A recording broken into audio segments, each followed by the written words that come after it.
lands the prize here this afternoon in race 7, and he did a very good start.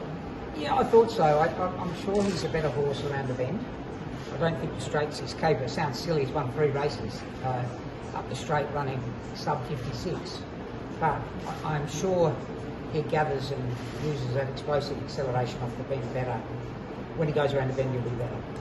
And just given his name, I suppose he's slightly well named in the sense that how nervous were you beforehand, just seeing what he was up to? I mean, he looked to sort of have his own little think about things down at the start. Are you ever concerned at all? Yeah, look, the stable's had a quiet month and probably had 8 unanswered seconds.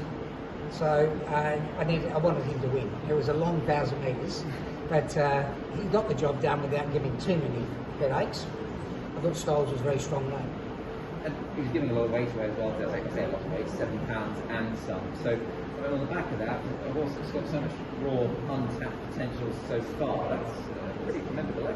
Yeah, I thought a good effort, and the narrow margin might mean he stays in the class and he gets a crack at the 1,000 at Happy Valley in a couple of weeks. And if he can stay in the class, he'll run there. And that means it will set him up for next season to run in the big open handicaps around the bend.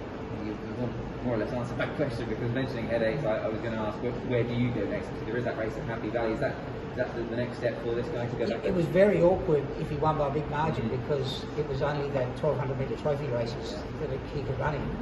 But now it opens the door, hopefully, Mr. Handicapper, that we can get into the valley. I'm sure he's watching, and just obviously looking ahead to next season. That's going to be his last run for this season.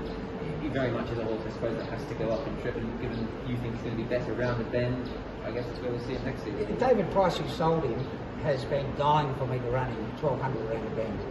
And I must say, when I looked at his trials in Australia, he looked like a 1,200 metre horse to me. But just the way the program's been, we've kept him at 1,000.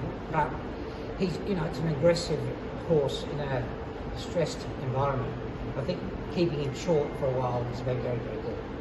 You and I spoke before this race. Now, you mentioned this horse's name in the same breath as Nature Strip. Now, I know we're getting far too ahead of ourselves, as you alluded to in that interview by saying he isn't a Nature Strip, but how good do you think he can be, this fellow? Look, I know his raw ability is well above what we're seeing at the moment.